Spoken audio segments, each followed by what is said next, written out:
boleh dibiarkan lagi, saudara. Ini sudah kelewat batas. Ulama-ulama besar Islam seenaknya mereka hina. Dan ini bukan baru pertama kali. Begitu saya lihat, ini nggak boleh dibiarkan. Begitu berdasarkan pertemuan ini, saudara, saya mau sampaikan kepada monyet yang didukung oleh sejumlah jenderal-jenderal monyet, sudah. Ada oknum-oknum jenderal-jenderal monyet yang mendukung ormas monyet ini, sudah. Sampaikan kepada mereka, sudahlah. Capek kita. Kalian setiap hari menghina. Capek, kita perang aja deh. Kita perang aja. Saya siap untuk kobarkan perang melawan mereka dengan backingnya, sudah. Takbir. Umat Islam semua saya tanya, siap perang melawan gerombolan monyet? Takbir. Takbir. Takbir.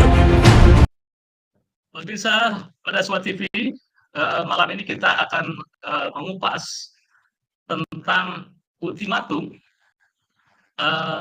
Habib Rizik Syihab terkait dengan gerombolan yang disebut Habib Rizik adalah gerombolan MONYET tentang masalah nasab. Ada beberapa hal. Yang pertama tentang menyoroti tentang legal nasab. Kemudian juga ini berbau rasis atau anti habaib, anti Arab dan lain sebagainya. Ini adalah beliau ungkap di salah satu channel YouTube. Nanti Kiai Bedila mungkin akan menyorot bagaimana polemik nasab yang menurut Habib Rizik pun 3 tahun belum usai, dan ini menjadi kajian yang atau diskursus yang sangat dasar menurut saya di era-era sekarang, yaitu dengan munculnya sosok Kiai Imaduddin tentang nasab Ba'awi.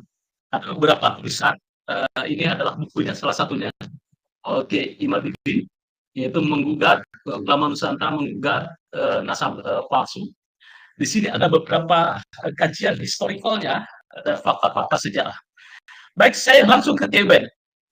Kiai Ben, Anda sudah menonton tayangan yang menayangkan tentang Habib Rizik, salah satunya tentang ultimatum oleh gerombolan MONYET. Di channel saya itu tidak perlu vulgar lah menyebutnya gitu. Baik, Kiai Ben, mungkin ada beberapa ultimatum yang bisa Anda sorot terkait hal itu dengan diskursus nasab. Silakan, Kiai Ben. Oke, terima kasih Mas Yusuf. Pertama saya ingin menyampaikan bahwa kajian tema kita malam ini itu tidak terlepas dari 3 hal, Mas Yusuf. Pertama adalah unsur yang melatar belakangi mengapa Habib Rizik mengeluarkan ultimatum yang begitu dahsyat. Itu karena ada fenomena usulan untuk menjadi pahlawan, yaitu Habib Idrus bin Salim Al-Jufri. Yang kedua, unsur Ba'alwi IBE-HRS itu sendiri, yang kebetulan merespon unsur yang pertama saya sebutkan tadi. Yang ketiga, ada unsur masyarakat pribumi dalam konteks tesis di dalam kajian ini, Mas Yusuf.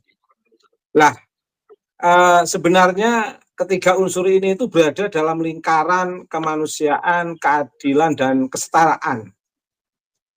Sama-sama memiliki kemuliaan sebagai seorang manusia, sebagai seorang khalifatullah fil ardi. Habib Idrus bin Salim Al-Jufri adalah sosok khalifatullah fil ardi yang juga memiliki kemuliaan, kemanusiaan, keadilan, dan kesetaraan. Habib Rizik juga memiliki kemanusiaan, keadilan, dan kesetaraan. Masyarakat pribumi juga memiliki kemanusiaan, keadilan, dan kesetaraan. Artinya 3 unsur ini itu dalam lingkaran kemanusiaan, keadilan, dan kesetaraan. Tetapi memang dalam lingkaran yang sama-sama sebagai manusia yang memiliki nilai kemanusiaan, keadilan, dan kesetaraan, ini sama-sama sebenarnya membutuhkan satu hal penting untuk membuat resolusi yang terbaik dengan kondisi konflik ini, yaitu kejujuran, Mas Yusuf. Nah, kejujuran dalam diskursus nasab ini. Artinya apa? Nasab ini kan dampaknya tidak hanya pada persoalan nasab, tapi efek ke glorifikasi, efek ke kapitalisasi, efek ke kepercayaan umat, bahkan efek untuk instrumen kehendak kuasa, untuk politik kekuasaan. Efek-efek ini kan luar biasa, Mas, dari status nasab ini. Maka menurut saya, nasab mesti harus diteliti. Bukan persoalan yang sederhana dalam konteks nasab, tapi efeknya ini loh, Mas, yang berdampak justru kalau tidak diselesaikan dengan clear, akan mencederai lingkaran kemanusiaan, keadilan, dan kesetaraan ini tadi. Maka dalam diskursus nasab ini butuh kejujuran, Mas Yusuf. Untuk menghindari hanya karena politik kekuasaan yang disebabkan oleh sistem nasab yang mengelabui umat secara tidak fair dalam permainan politik, mengelabui umat secara tidak fair dalam diskursus sosial budaya masyarakat, mengelabui masyarakat secara tidak fair dalam konteks kehidupan keberagamaan. Jadi tidak sesederhana tema nasab, tetapi efek-efeknya ini yang berdampak luar biasa, maka meniscayakan nasab itu harus diteliti. Belum lagi untuk menghindari istilah universalnya itu, untuk menghindari fitnah akhir zaman yang disebut dengan fitnah Sara, yaitu sebuah kelompok yang mengaku cucu Nabi tapi sebenarnya kontrari salah. Bahkan istilah orang Jawa itu mentahi perjuangannya Nabi, melemahkan risalah kenabian. Ini kan problem, Mas. Kemudian di video itu saya menyaksikan, dan semuanya menyaksikan, Habib Rizik marah. Saya secara psikologi saya melihat kemarahan Habib Rizik itu tidak terlepas dari dua hal, Mas. Pertama, semangat beliau yang ingin mengusung Habib Idrus bin Salim Al-Jufri untuk menjadi pahlawan. Jadi alam bawah sadar semangat yang luar biasa untuk memasukkan sosok Mbak Alwi sebagai ikon kepahlawanan di Nusantara ini, yang nanti akan menjadi, paling tidak bisa menjadi instrumen baru untuk mengglorifikasi kaum Mbak Alwi, itu paling tidak penting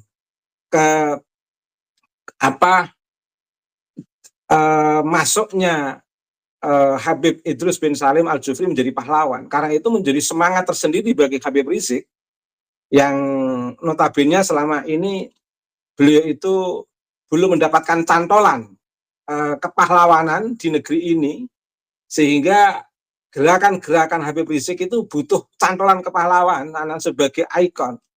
Karena selama ini kalau mau mengakui Pangeran Diponegoro sebagai Mbak Alwi ternyata ada gugatan, tidak terbukti secara ilmiah.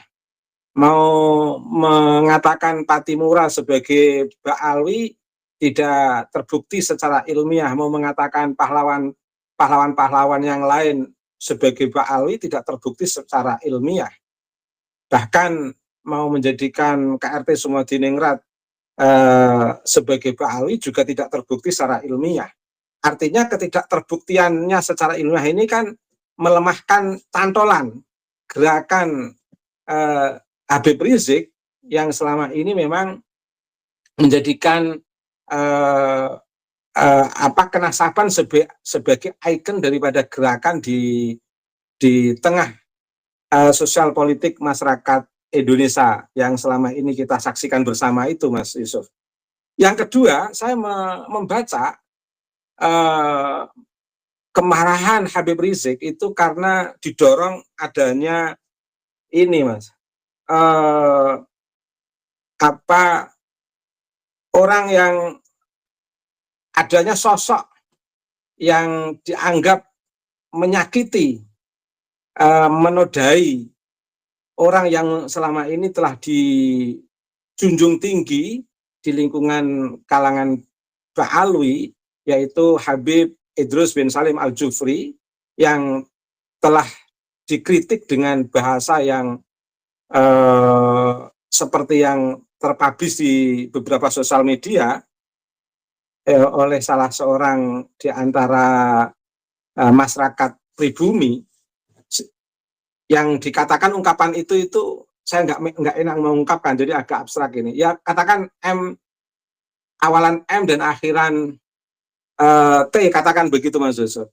Dianggap kata ini itu menyakiti, Mas, sehingga Habib Rizik begitu marah, dan tanpa kontrol akhirnya Habib Rizik juga mengungkapkan ada yang sama, dengan ungkapan yang sama yang tidak kalah garangnya, bahkan sampai merembet tidak hanya pada orang yang dianggap mengatakan MT itu tadi, bahkan sampai merembet ke jenderal segala. Dia sampai mengatakan jenderal MT, Laskar MT, dan lain sebagainya. Ini justru menurut saya malah menambah persoalan baru yang menurut saya akan menjadi tidak adil. Kalau yang satu ini diadili, yang ungkapan Habib Rizik dengan ungkapan yang sama bahkan merembet ke jenderal segala tidak diadili, ini juga tidak adil.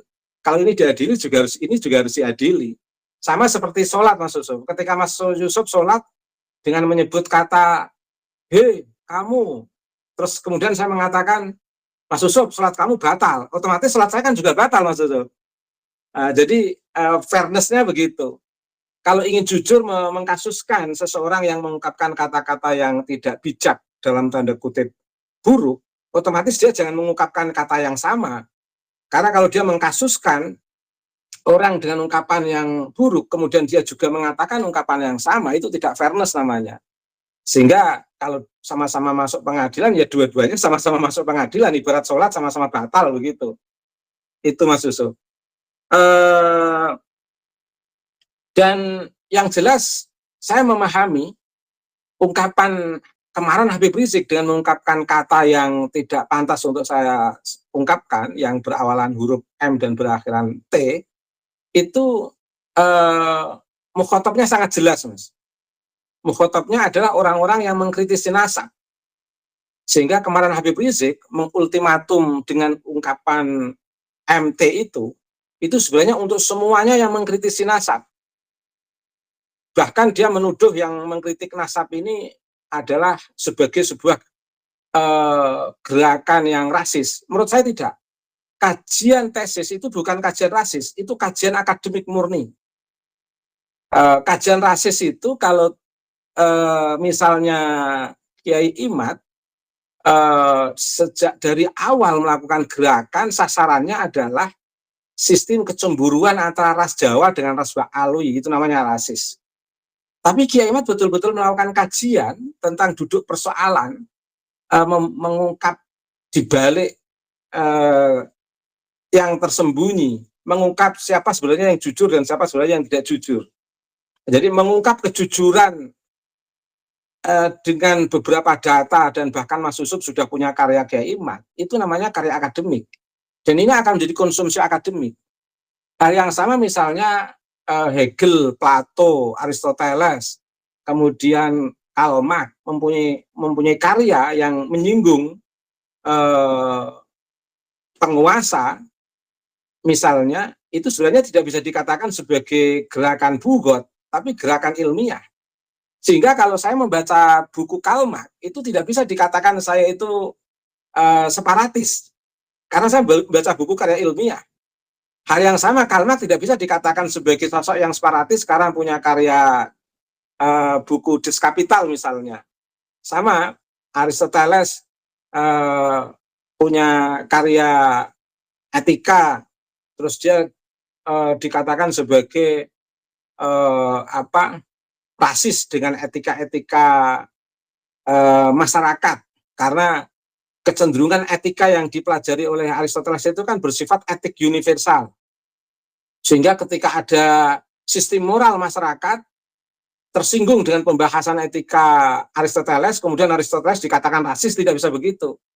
Karena apa yang ditulis oleh Aristoteles tentang etika, itu adalah etika universal, tanpa memungkiri akan mengkritisi sistem moral yang ada di dalam masyarakat.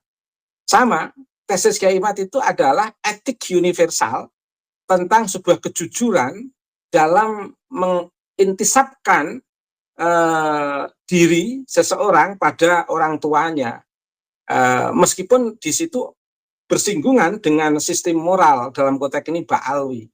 Itu bukan rasis Kiai Imad, tapi membahas etik universal yang memiliki konsekuensi atau efek yang kebetulan masuk dalam ranah kajian Ba'alwi, sehingga tidak bisa itu dikatakan sistem rasis. Lah, Habib Rizik Syihab kalau marah dengan pengkritik nasab Ba'alwi, kemudian itu dikatakan dia mengatakan para pengkritik nasab Ba'alwi itu adalah kaum rasis, itu tidak benar. Wong itu kajian ilmiah. Kajian Kiai Imad itu kajian ilmiah, bukan kajian gerakan. Bukan kajian gerakan konfrontatif vis-vis antara pribumi dan Ba'alwi, bukan. Betul-betul kajian ilmiah, memungkinkan itu bisa jadi data untuk masyarakat pribumi, bisa memungkinkan juga menjadi data Ba'alwi untuk secara jujur memahami sistem kenasaban tanpa harus memaksakan diri untuk menyelamatkan kehidupan di akhirat nanti. Karena dalam kondisi apapun, mengintisapkan kepada yang bukan ahlinya, itu ancamannya adalah neraka. Ini kan juga problem. Apalagi ancaman yang lain, misalnya mengatasnamakan Nabi, menasabkan diri kepada Nabi dengan mengatasnamakan Nabi, itu kan ancamannya juga man kadzdzaba alayya muta'ammidan falyatabawa maq'adahu minan nar. Problem sebenarnya tesis Kiai Imad itu menolong dua belah pihak, menolong masyarakat pribumi untuk tidak terlalu berada dalam cinta yang salah, katakan begitu, betul-betul cinta yang benar, juga menolong kaum Ba'alwi untuk betul-betul introspeksi muhasabah terkait dengan kenasaban itu, yang kesemuanya itu untuk fid dunya hasanah wa fil akhirati hasanah. Targetnya begitu. Itulah kehebatan karya ilmiah tesis Kiai Imad. Jadi tidak bisa orang yang mengikuti tesis kemudian membuka sebuah hasanah wacana tentang kenasaban ini terus dikira rasis, terus dikatain dengan kata MT itu oleh Rizik Syihab dalam kemarahan orasinya itu tidak benar. Bahkan menjadi masalah baru. Bisa jadi yang memungkinkan, oke. Atau beda dulu nanti kita sambil berkembang itu, Mas. Ya, baik. Ya, oke, ya. Ya, Kiai Ubed, jadi kesimpulan menurut Anda bahwa kajian nasab Kiai Imad adalah bukan bentuk rasis dan itu memang harus disikapi secara ilmiah. Dan saya setuju dengan Kiai Ubed bahwa Kiai Imad itu sudah punya karya buku banyak ini karyanya. Ini saya bela-belain ini beli nih Kiai Ubed nih. Maaf mungkin capture nggak ya? Capture nggak ya? Ada nih tentang buku ulama Nusantara membuat nasab palsu dan ini karya ilmiah. Jadi saya setuju dengan Kiai Ubed bahwa ini adalah kajian ilmiah, kajian akademik yang harus dibuktikan juga dengan kajian akademik penemuannya. Dan sampai sekarang 3 tahun berselang belum ada sebuah fakta yang menyungkurkan tesis kajian Kiai Imad bahwa Ubaidillah adalah putra dari Ahmad bin Isa, dan juga fakta-fakta yang mengatakan bahwa Ahmad bin Isa itu hijrah ke Yaman juga masih menjadi polemik. Malahan ada beberapa kitab ya yang pernah kita bahas selanjutnya. Baik, jadi inti dari pemirsa, inti dari Kiai Ubed bahwa kajian ilmiah Kiai Imad harus disorot atau di-counter balik dengan kajian ilmiah. Jadi ini bukan sebuah wacana panggung lagi, tetapi memang wacana menjadi kajian akademik dan orang-orang kampus pun sudah aware terhadap ini. Kemarin juga kita sama Kiai Ubed juga pernah diskusi tentang polemik nasab yang dibahas oleh mahasiswa S2 UIN Syarif Hidayatullah. Baik, saya langsung ke Dr. Ribut. Dr. Ribut, ini Anda masih di Sudan ini ya? Ini kok backlight ini kameranya? menghadap ini di belakang Anda cahaya itu ya. Harusnya Anda yang menghadap cahaya gitu aja. Backlight ini kami agak silau ini melihatnya. Nah, mungkin Anda membelakangi cahaya, membelakangi cahaya. Nah, ya, ya, ya. Ya, baik. Ini agak sedikit kurang ini kamera Dokter Ribut. Sebentar, Dokter Ribut. Mic-nya sebentar. Mic Anda di ini.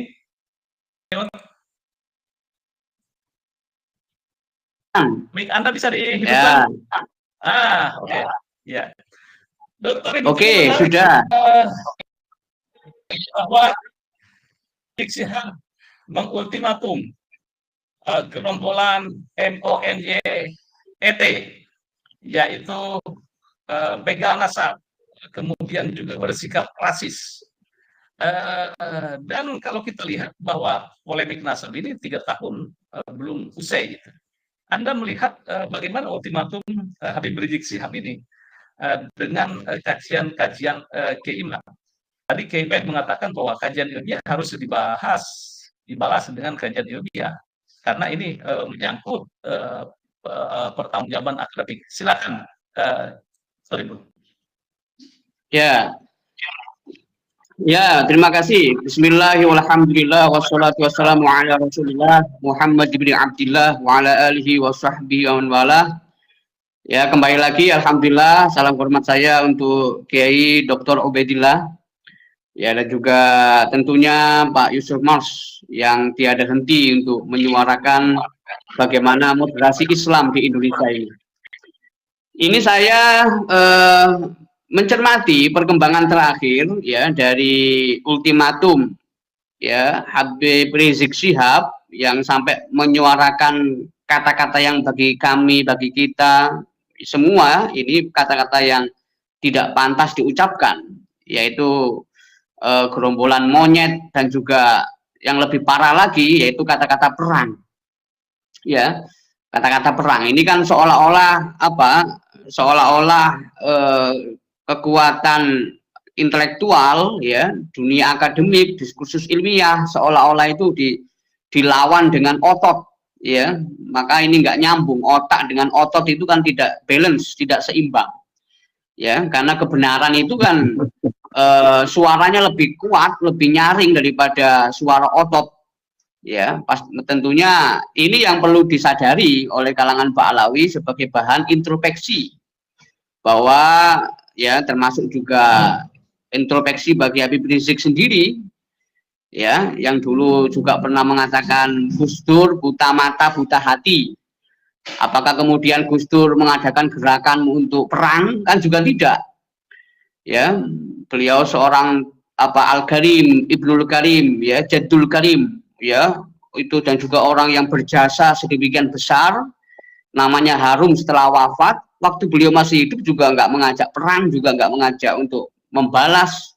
Ya, beliau juga hanya menyampaikan secara intelektual saja apa yang terjadi sebenarnya di bangsa Indonesia ini. Nah, dengan ultimatum itu kita bisa melihat kegagalan dari mereka dalam menyikapi perkembangan intelektual tentang nasab ini. Ya, ketidakmampuan. Ya, makanya misalnya ketika isu nasab ini berkembang, mereka mencoba mengkanter menggunakan pendekatan fikih, ya, pendekatan qauli yang itu merujuk kepada viralitas Ba'alawi di abad-abad terakhir, ya, bukan abad-abad sebelumnya, yang mana sebelumnya itu tidak syura wal istifadhah. Ketika sudah viral, nah itu kemudian dijadikan sebagai rujukan untuk menetapkan ketersambungan nasab Ba'alawi. Tapi kemudian itu tidak mampu. Ya, akhirnya menggunakan berbagai pendekatan. Ya, misalnya pendekatan DNA, menantang untuk DNA. Habib Rizik menantang DNA, kemudian Bahar bin Smith juga menantang DNA, tapi kemudian ditarik kembali. ya, karena terbukti tidak terkonfirmasi secara genetik, secara DNA keturunan daripada baginda Nabi atau ras Arab. Bahkan terbukti Yahudi yang tentunya berbeda sekali dengan ras Nabi Ismail alaihissalam. Nah, ini jadi persoalan yang kemudian mereka berusaha untuk tidak sabar menanggapi masalah ini. Ya, dari kajian DNA yang dikaitkan dengan nasab Abrahamik, ya, Nabi Ibrahim yang jaraknya kepada Nabi itu sekitar 5.000 tahun. Kemudian nasab Nabi kepada umat yang saat ini hidup itu lebih dari 1.400 tahun. Itu tentunya butuh kajian yang integrasi, interkoneksi, kajian yang betul-betul utuh, terpadu. Tidak cukup ilmu riwayat, kajian riwayat, baik itu ilmu Naqdul Rijal, baik itu ilmu nasab, baik itu ilmu sejarah, baik itu ilmu makhtutat atau filologi, tapi juga butuh kajian sains sebagai bagian yang tidak terpisahkan. Nah, itu semua tidak bisa dijawab, termasuk ketika menggunakan pendekatan basul masail, misalnya pendekatan akwal, ya, yang terkini dari kalangan Ba'alawi dan juga yang membenarkan Ba'alawi, itu yang kita sebut sebagai pendekatan fikih itu nggak bisa menyelesaikan. Kemudian ditarik pendekatan rijalul hadis, yang sampai ada yang nulis buku itu dari Ba'alawi itu, ya, termasuk juga diterbitkan oleh Al-Khairat, ya, Ja'far Asgaf, yaitu membahas tentang konektivitas rijalul hadis dalam masalah nasab Ba'alawi itu.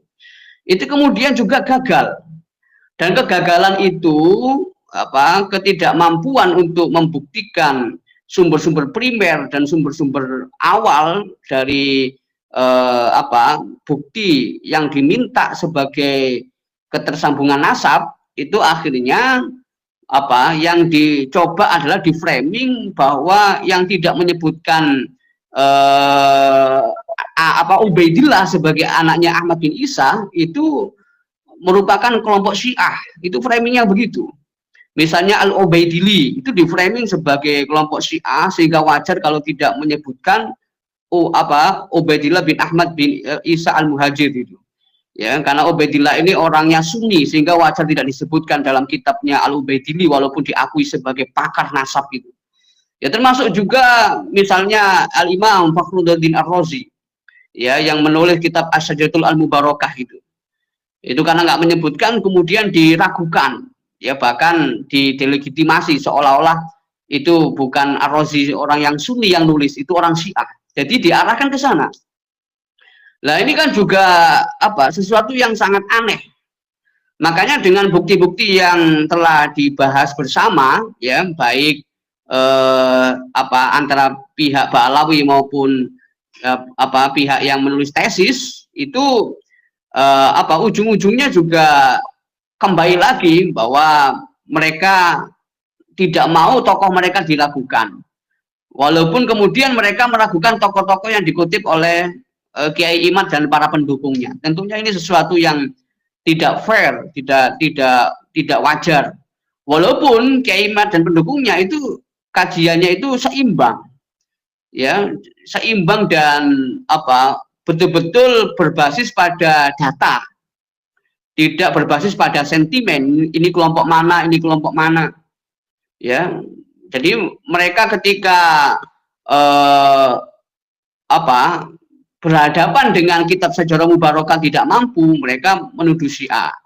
Kemudian ketika pentahkiknya Syekh Mahdi Rojai memberikan pendapat bahwa Ba'alawi bagian dari dzurriyah, mereka mengutip Mahdi Rojai. Jadi mereka kebingungan, ya, kehilangan konsistensi dan koherensi. Jadi ini yang perlu direspon sebenarnya, bukan respon emosi dengan memanfaatkan momentum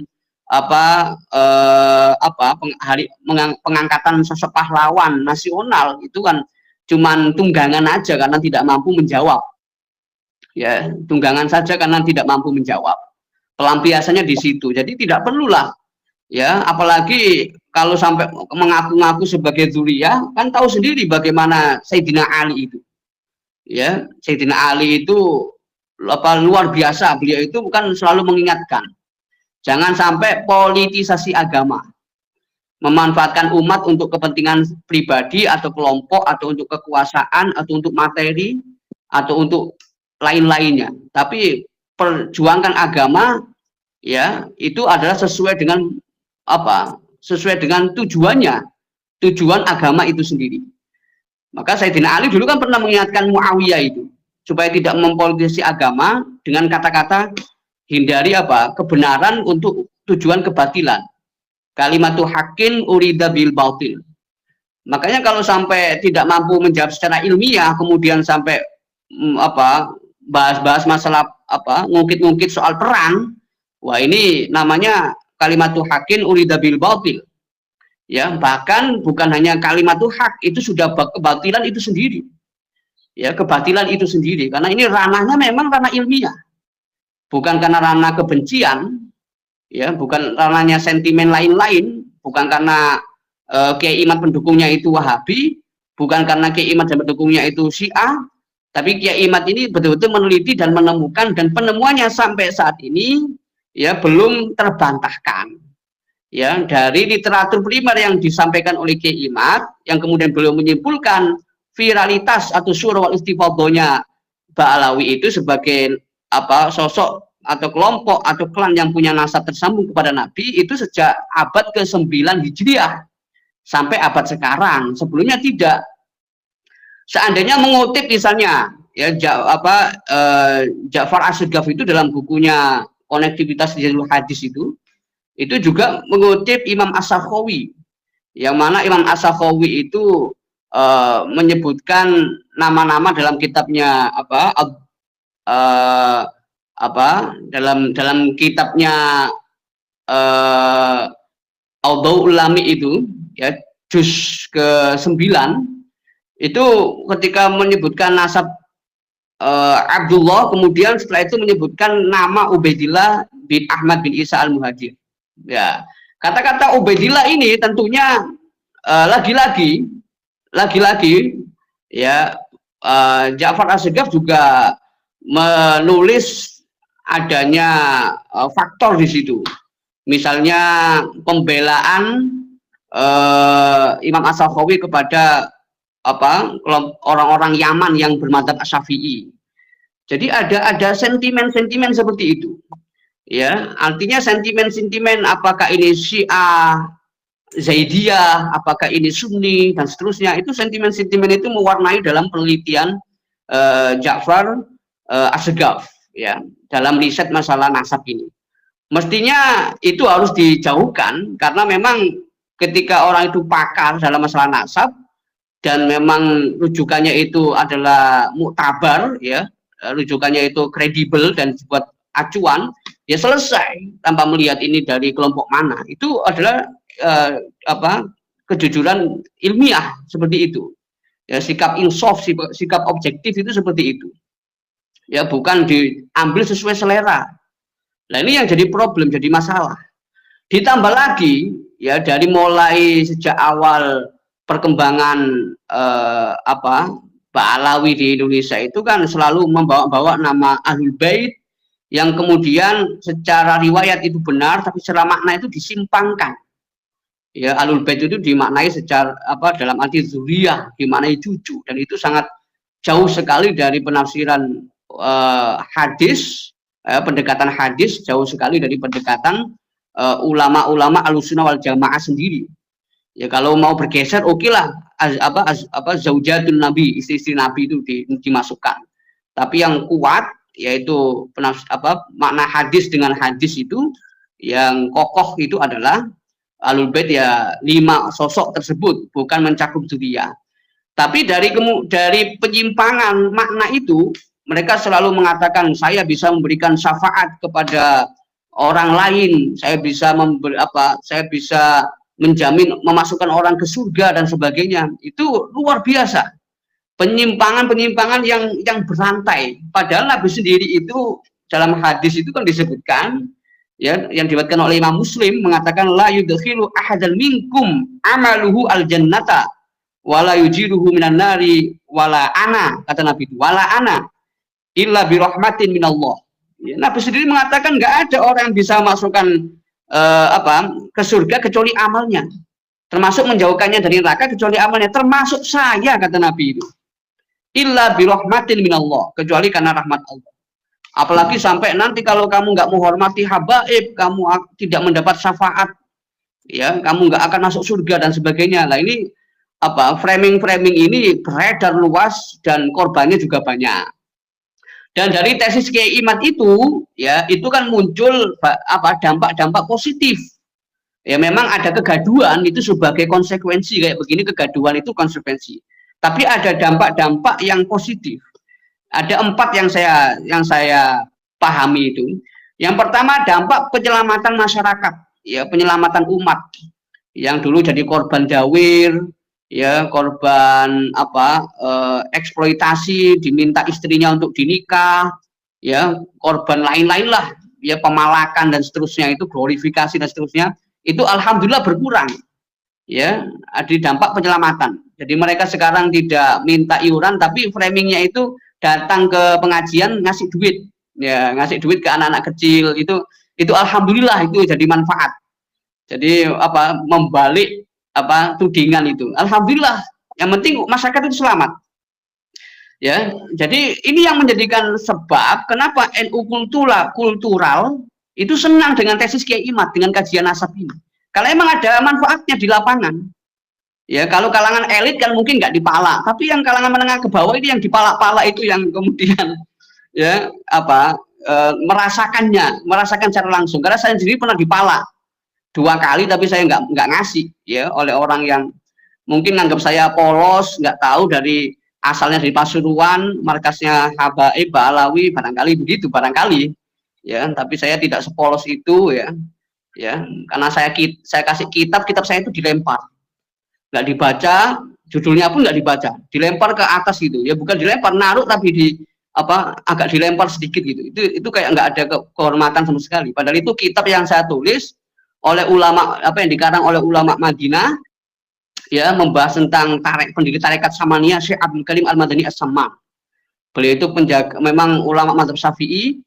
Beliau juga nggak mengaku sebagai cucu Nabi, ya. Beliau itu adalah Al-Baqi Sulalatan, ya, mengakunya cucunya sahabat Abu Bakar As-Siddiq, ya, nggak perlulah semuanya mengaku cucu Nabi itu. Tapi kan beliau kan luar biasa, keilmuannya, kewaliannya diakui. Ya, itu saya tahqiq kitabnya, saya kasihkan, tapi nggak dibaca, ya, dilempar begitu saja. Nah, ini contoh, saya juga heran dengan akhlak-akhlak seperti ini. Makanya ini, ya Allah, ini Allah yang berkehendak semuanya itu. Nah, nggak heran nanti di NU sendiri, ketika ada yang mencoba bahas nasab Ba'alawi pakai pendekatan Basu Masail Qauli, nanti akan berbeda ketika pakai pendekatan manhaji, itu akan berbeda. Ya, karena ya diakui lah, walaupun manhaji udah dirumuskan oleh PBNU, tapi secara pelaksanaan di akar rumput di bawah itu belum mampu. Bahkan PCNU Mesir pun waktu saya tanya, waktu saya di Mesir itu, ya juga belum siap secara SDM untuk menggunakan manhaji dalam Basu Masail. Ya, masih Qauli. Itu akan berjalannya waktu akan berkembang. Itu yang pertama. Yang kedua, itu dampak pencerahan akademik. Kan sudah bermunculan, ya, tesis Kiai Imad yang berupa ide, berupa temuan, ya, berupa pemikiran, itu kemudian direspon oleh tesis-tesis akademik. Nah, ini kan memberikan pencerahan. Daripada tesis akademik tidak direspon oleh dunia akademik, kan direspon oleh masyarakat, mending Kiai Imad. Kiai Imad itu tesisnya bukan tesis dalam arti penelitian S2 di kampus, tapi direspon oleh kampus. Daripada tesis di kampus tidak direspon oleh kampus, ya, cuman jadi inventaris perpustakaan saja, nggak direspon oleh umat masyarakat. Apa artinya? Apa manfaatnya? Nah, inilah perlu apresiasi untuk Kiai Haji Ahmaduddin Usman dalam mendorong kebangkitan intelektual di perguruan tinggi, dalam mendorong riset akademik. Ya, ini nggak bisa dinafikan peran beliau itu. Kemudian yang ketiga itu adalah mendorong semangat dakwah ala Wali Songo.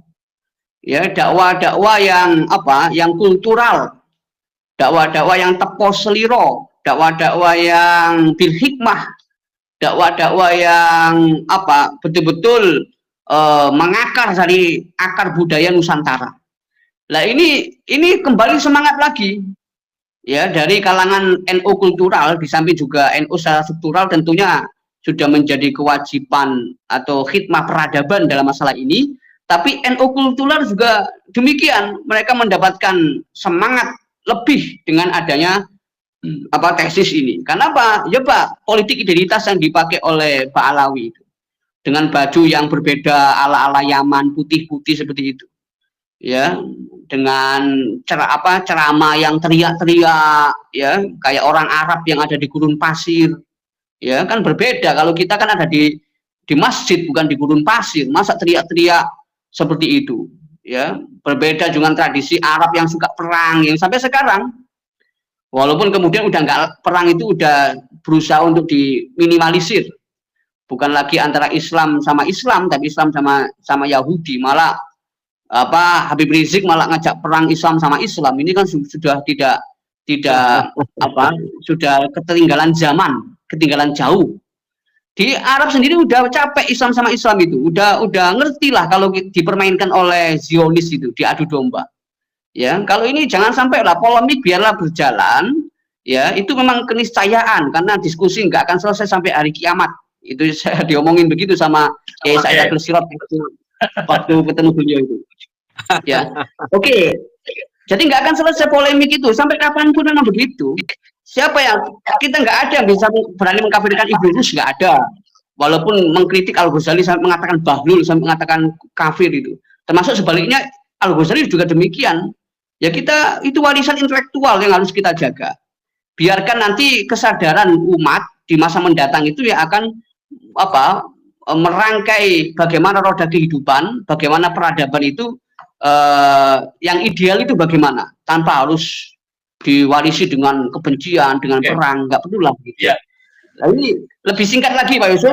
Saya tadi kan menyebutkan dua. Yang ketiga apa tadi? Yang ketiga menghidupkan semangat dakwah Ali Wali Songo. Apa? Yang keempat ini adalah menghidupkan semangat kajian integrasi interkoneksi di kalangan tradisionalis. Ya, kenapa? Ini melibatkan sains. Ya, kalau dulu itu kan orang-orang tradisionalis kan cenderung ke kitab, ya, serba kitab dan seterusnya itu. Sekarang tidak. Sekarang kita itu harus bisa terkoneksi dengan apa? Dengan kebenaran-kebenaran ilmiah yang sifatnya itu adalah relevan, ya, bisa terkoneksi satu sama lain. Jadi kesimpulannya itu betul-betul kesimpulan yang apa, syamil, yang utuh, yang mutakamil, saling melengkapi antara satu dengan yang lain, koheren dan konsisten, dan itu kesimpulan yang bisa disebut sebagai kesimpulan apa, ilmiah, ya, yang tak terbantahkan. Nah, ini alhamdulillah kita syukuri, ya. Itu sementara Pak Yusuf, apa Ya, tambahan baik. dari saya. Terima kasih. Ini ada yang menarik, saya dari netizen nih, dari Sepinta selalu. Kami pemuda NU melihat tesis iman, penipuan, dan provokator, kepungan dan fitnah. Ini menurut Anda bagaimana nih? Baik dari sisi metodologi, kemudian isi, dan juga kajian-kajian yang dipaparkan dalam buku tesisnya Iman. Ya, kalau disebut fitnah dan provokator itu ya justru sebaliknya. Ya, provokator itu adalah misalnya ngajak sholat jamaah di Monas, tidurnya di masjid. Nah, itu provokator. Ya. Jadi ngajak sholat jamaah di Monas, tidurnya di masjid. Ini bagian dari provokator. Ngajak untuk bertengkar secara fisik itu provokator. Tapi kalau dunia keilmuan itu terus berkembang, ya, terus berkembang. Ya, makanya kalau sampai apa ada masalah personal satu orang aja, nggak usah sampai menyebut gerombolan monyet, itu provokatif. Jadi kan mengidentikan, apalagi ditambah konteksnya bahas nasab, itu kan jelas siapa Siapa yang disasar itu, yang dituju? Berarti kan banyak. Oh, semua orang yang bahas nasab itu bahas mendukung tesis Kiai Imad sebagai gerombolan monyet. Karena memang ada siapul halnya, ada konteksnya. Itu yang namanya provokatif. Ya, itu namanya provokatif. Jadi menurut Anda kajian tesis Kiai dari sisi metodologi, kan kita sering membahas metodologi, kemudian kajian-kajiannya itu ilmiah atau dengan kebohongan atau kedustaan? Itu adalah kajian yang betul-betul ilmiah, karena Kiai Imad juga tidak sendiri yang membahas itu. Di kalangan ulama-ulama Arab juga sudah mengungkap bahwa nasab Balawi terputus secara ilmiah. Ya, Kiai Imad bukan satu-satunya. Jadi dari pendekatan ilmiah tidak perlu pakai DNA lah katakanlah, dengan pendekatan riwayat itu sudah disebut sebagai mungqati', mardud. Bahkan ya bukan mungqati' lagi, bahkan sesuatu yang batil. Memang dalam kajian literatur itu ketika syuhra wal istifadhah tidak terbukti di generasi awal atau generasi pertengahan, itu kemudian di generasi akhir muncul satu informasi dan kemudian viral. Nah, ini yang disebut sebagai data yang diada-adakan. Nah, sesuatu yang nggak ada tapi diada-adakan itu adalah batil, sesuatu yang batil.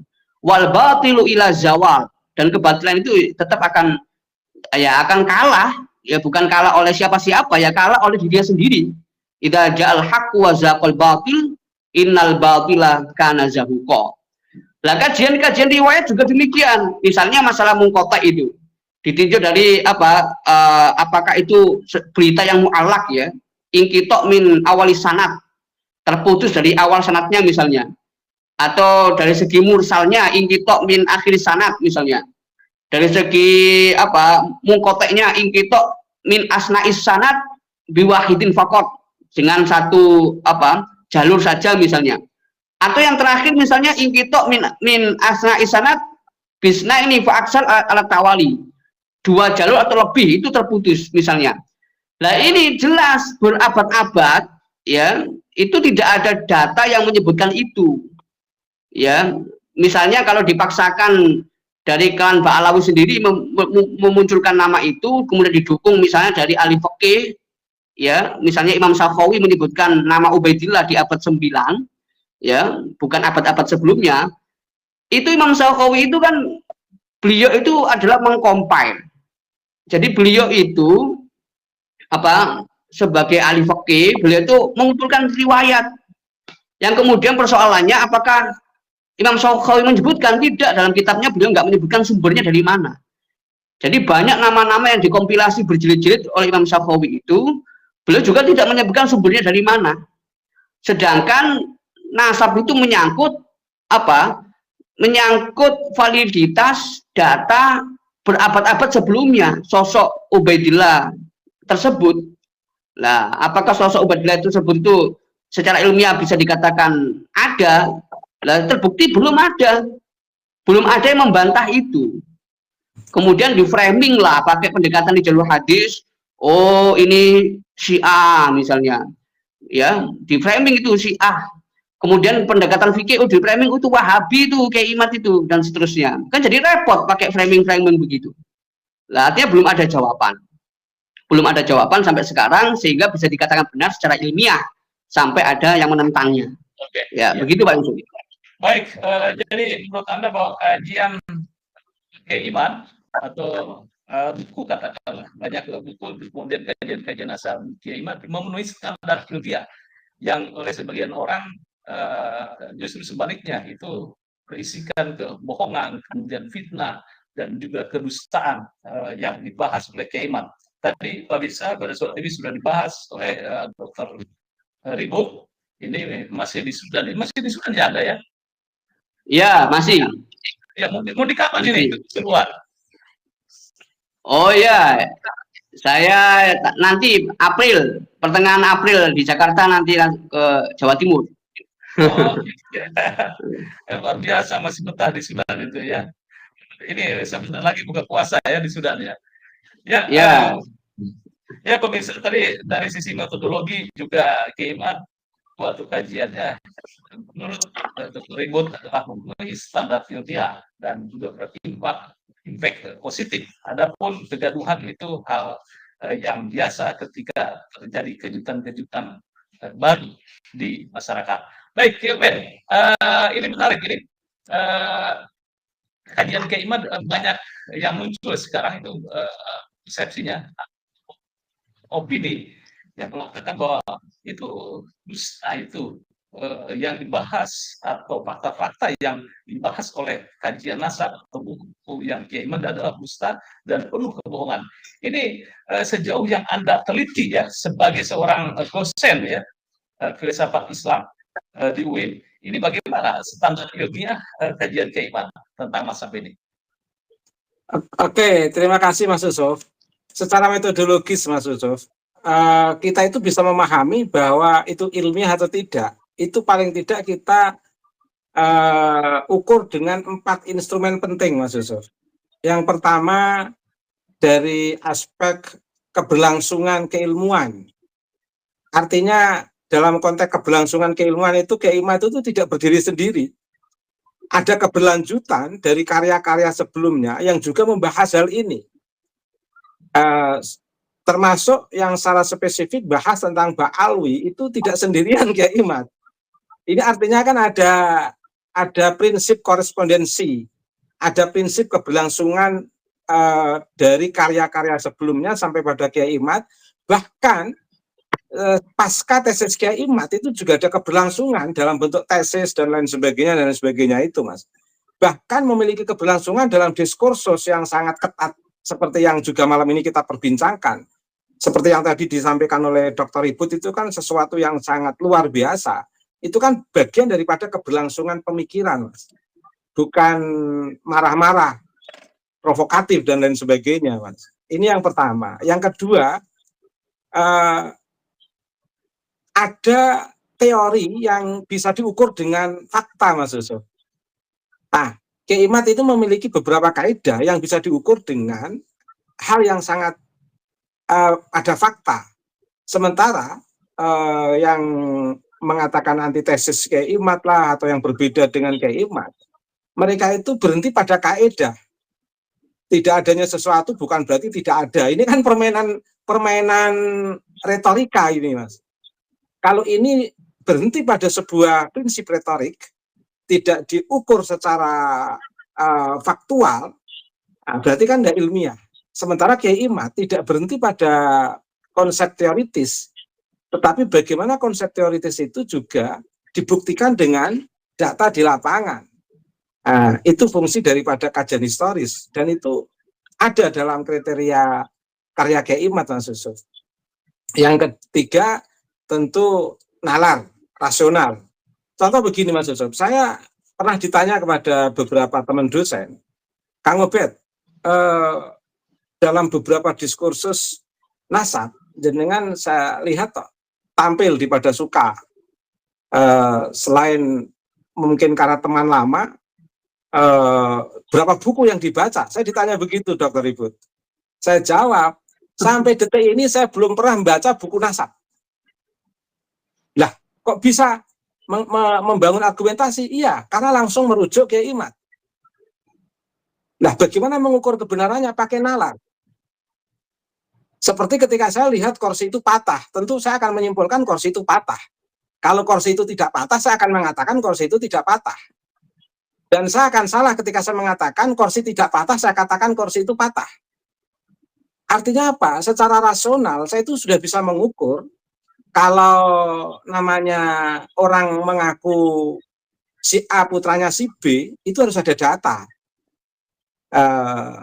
Kalau si A putra si B kalau nggak ada data, bahkan tetangganya saja nggak kenal, ya secara rasional saya sudah bisa menyimpulkan tanpa harus membaca banyak buku Mas Yusuf. Sebenarnya dalam konteks nasab itu sesimpel ini, tapi pertanyaannya mengapa jadi rumit? Karena ada banyak pihak yang ingin mempertahankan nasab dengan berbagai kaidah untuk biar tetap bertahan kenasabannya ini, biar tidak menjadi mantan cucu Nabi, katakan begitu. Kan jadi beban psikis Mas, menjadi mantan cucu Nabi. Sehingga sejuta kaidah itu diformat untuk menutup-nutupi sebuah fakta, sebuah realitas, sebuah rasionalitas. Ini Mas Yusuf. Lah, Kiai Imad itu saya bisa mengukur kebenaran Kiai Imad tanpa saya harus membaca banyak buku yang dibaca oleh Kiai Imad. Itu karena rasionalitas saya bisa mengukur. Oh ya, ini yang sesuai, ini yang terukur. Namanya rasionalitas itu kan yang terukur, Mas. Kalau tidak terukur berarti tidak rasional. Nah, cukup saya bisa mengukur apa yang dikatakan oleh Kiai Imad itu terukur. Berarti saya bisa menerima itu secara rasional karena terukur, kan begitu, Mas. Dan yang terakhir empiris. Betul-betul karena itu karya historis ya, empiris, tidak bisa dibangun secara halusinatif dan imajinatif. Betul-betul harus empiris. Ini yang pertama, Mas. Yang kedua, yang jelas dalam pertarungan diskursus nasab ini, yang menang pasti yang menguasai data, Mas. Itu yang kedua. Yang ketiga, saya ingin mengatakan, Mas, marahnya Habib Rizik itu kan disebabkan karena alasan satu kata yang dianggap menyakitkan. Dari fenomena ini saya ingin membuat satu simpulan, kembalikan diskursus nasab pada nasab, siapa yang jujur dan siapa yang tidak jujur. Karena persoalannya begini, kalau kasus ungkapan katakan seseorang tentang ungkapan MT katakan begitu, katakan monyet katakan begitulah, kok nggak enak kalau nggak nyebut sekalian. Ini untuk membantu penjelasan, jadi nggak apa-apa saya kira. Kalau ada orang menyebut kata monyet, ini dipersoalkan. Latar belakang penyebutan ini apa? Latar belakang penyebutan ini adalah diskursus nasab. Kembalikan pada diskursus nasab.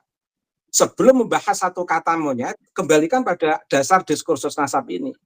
Kalau diskursus nasab ini sudah jujur, sesuai dengan ukuran kebenaran, atas pengakuan Habib sebagai cucu Nabi, lah baru diurus satu kata ini.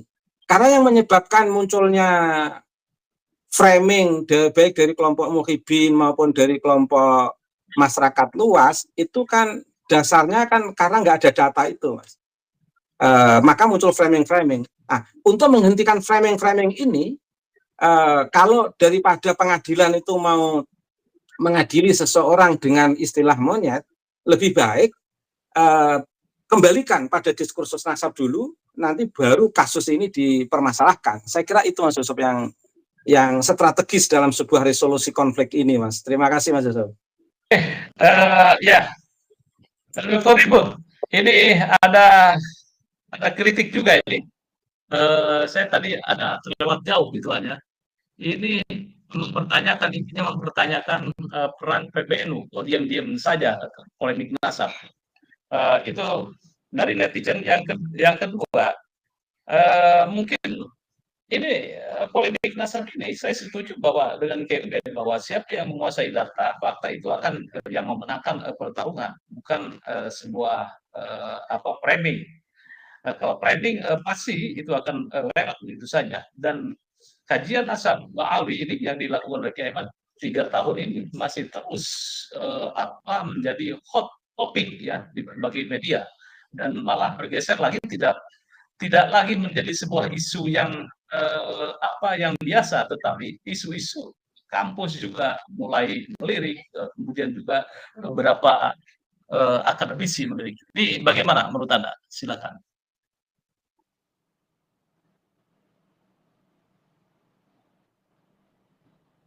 Silakan, Dr. Ibu, silakan. Oh ya, jadi persoalan kenapa diam, hemat saya ya termasuk MUI kan, jangankan kegaduhan nasab, kegaduhan masalah awal Ramadan, awal Syawal aja kadang-kadang bisa gaduh dan disikapi ya. Ya, MUI bisa menyikapi masalah kegaduhan, PBNU, Muhammadiyah. Kenapa kegaduhan masalah nasab ini nggak disikapi? Ya tentunya karena memang ya kita bisa mengakui tradisi keilmuan di Indonesia itu kan kajian-kajiannya itu belum menghidupkan kajian genealogis, kajian sunnah, sanad, silsilah, riwayat, nasab itu belum menjadi porsi yang dianggap penting di dunia akademik di Indonesia.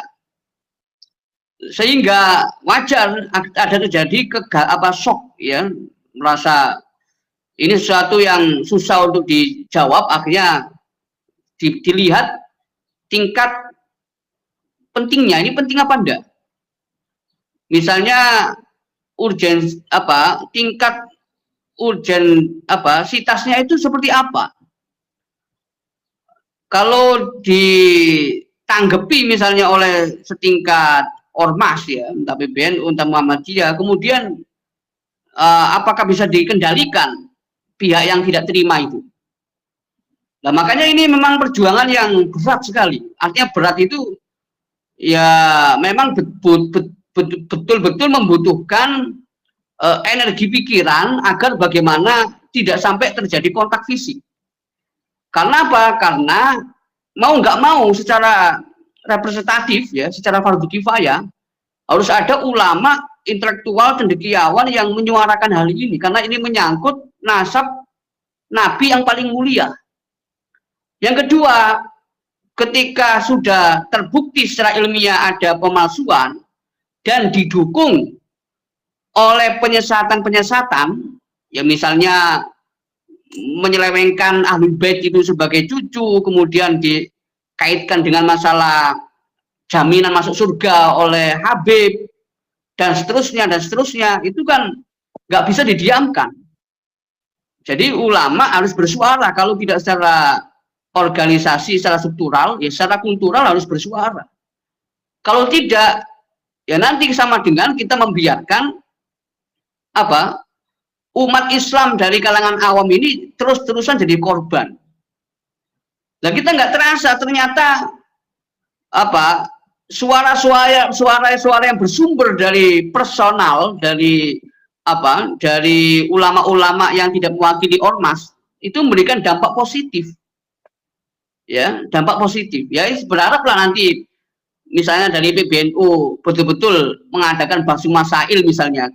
Ya, kan hematnya kan udah berjalan sekian tahun, pasti kan udah mateng itu. Data-datanya sudah bisa diakses dengan baik dan bisa dikaji secara utuh. Tapi kemudian bagaimana dengan kesimpulan yang akan terjadi antara dua, baina mutasim wa munqati', terputus dengan tersambung. Nah, ini menjadi PR yang masih dianggap berat lah oleh ormas-ormas itu. Nah, kalau kembali lagi pada prinsip nasab, kalau memang nasabnya tersambung itu akan sesuai dengan doa Nabi kok. Allahumma akhrij min sulbihim al-katsiral mubarak at-thayyib. Kan Nabi kan mendoakan supaya nanti anak cucu Fatimah itu menjadi orang yang berkah, itu didoakan sama Nabi. Ya, berkah itu dalam arti ya memberikan semangat orang lain untuk menjadi baik, bukan menjadi anti keilmuan, menjadi emosional dan seterusnya, menjadi baik. Bisa diulang doanya, Dr. Ribut? Allahumma akhrij min sulbihim al-katsiral mubarakat thayyib. Al-katsiral mubarakat thayyib. Coba, ini doa Nabi untuk Fatimah dan Ali. Lah, oleh karena itu dalam prinsip masalah kemuliaan nasab ini, walaupun mereka dzurriyah, seandainya memang dzurriyah, ya, itu harus dipandang tidak hanya nasaban saja, tapi juga amalan wa manhajan. Apakah amaliannya itu nyambung dengan Nabi? Manhajnya itu apakah nyambung dengan Nabi? Tapi yang kemudian meminta istri orang untuk dicerai, kemudian memalak, walaupun itu oknum dan banyak ya. Ini kan kemudian menimbulkan menimbulkan perintah atau taklif kepada ulama supaya jangan diam, harus bersuara. Ya, bagaimana ini memanipulasi hadis-hadis itu? Mangkat dzaba alaiya muta'ammidan falyatabawa maq'adahu minan nar. Kamu bisa dijamin masuk surga oleh ini misalnya. Coba Nabi bilang kepada Fatimah, ya Fatimah binta Muhammadin i'mali fa inni la ugni anki minallahi syai'a. Fatimah itu disuruh beramal. Jadi Rasulullah tidak pernah bersabda menjamin putrinya masuk surga, tetapi justru Rasulullah itu sangat menekankan pada putrinya agar memperbanyak amal soleh. Loh, itu putri Nabi. Makanya aneh sekali kalau kemudian masalah nasab ini didiamkan, karena memang dampaknya udah terbukti. Ya, belum lagi dari aspek sejarah. Bagaimana orang tokoh Ba'alawi yang mendukung Belanda dan seterusnya itu. Ini luar biasa kompleks. Luar biasa kompleks. Oke. Ya. Makanya ini ya Pak Yusuf yang perlu ditekankan. Jadi dia itu bisa menjadi bagian dari apa? Kalau bahasanya ulama sufi itu syaitonun akhros. Asakit anil haq syaitonun akhros. Mendiamkan kebenaran itu adalah setan yang bisu. Ya, masa kita sudah setan bisu lagi kan begitu. Nah, ini pesan dari ulama sufi begitu. Ya. Begitu Pak Yusuf. Terima kasih. Baik, pemirsa para Sunnah TV, luar biasa ini penjelasannya bahwa kajian nasab yang dilakukan oleh Kiai Imad adalah tujuannya bagaimana memverifikasi nasab itu benar atau salah, dan bukti-bukti yang dilakukan Kiai Imad hasil kajian yang menurut beliau nasab Ba'alawi tidak bersambung ke Rasulullah. Ini yang menjadi sebuah polemik terus memanas di Indonesia. Dan juga sebagai catatan dari Dr. Imut bahwa nasab Ba'alawi atau yang menafikan nasab Ba'alawi bukan saja Kiai Imad, tetapi sebelum-sebelumnya memang banyak ulama di Timur Tengah dan lain sebagainya. Baik, Kiai Badillah, Dr. Imut, Kiai Badillah ada closing statement?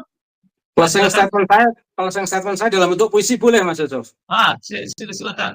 Tetapi kita jangan ikut-ikutan rasis dan lain sebagainya ya, Dr. Imut. Oke, berilah dan mempertanyakan saja bahwa kajian ilmiah harus dilawan dengan kajian ilmiah. Silakan. Judul puisi saya tidak ada dinasti pada cinta.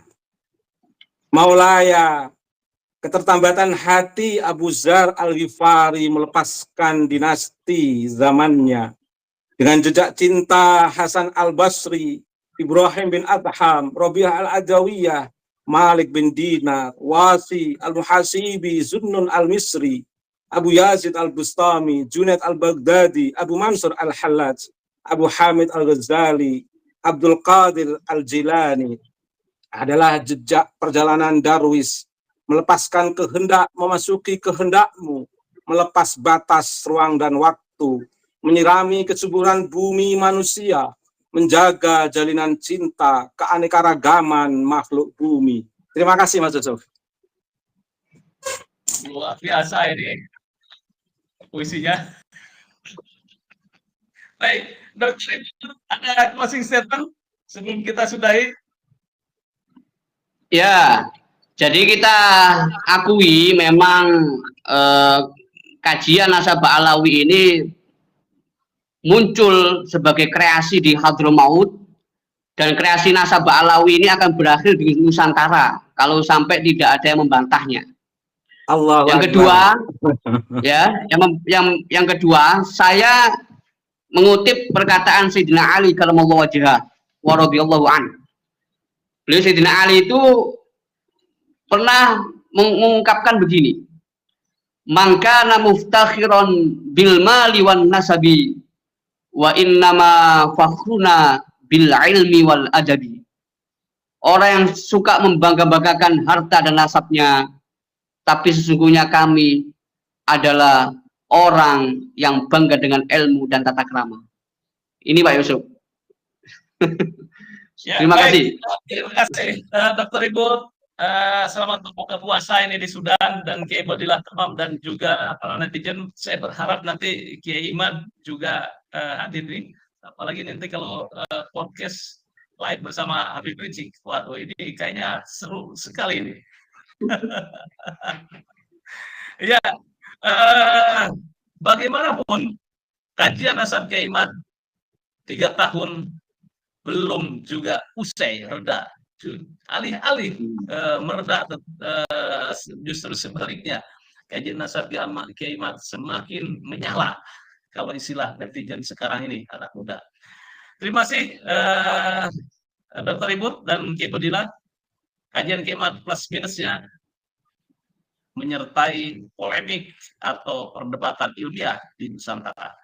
Jangan lupa like, share, subscribe pada suatu. Wassalamualaikum warahmatullahi wabarakatuh. Salam.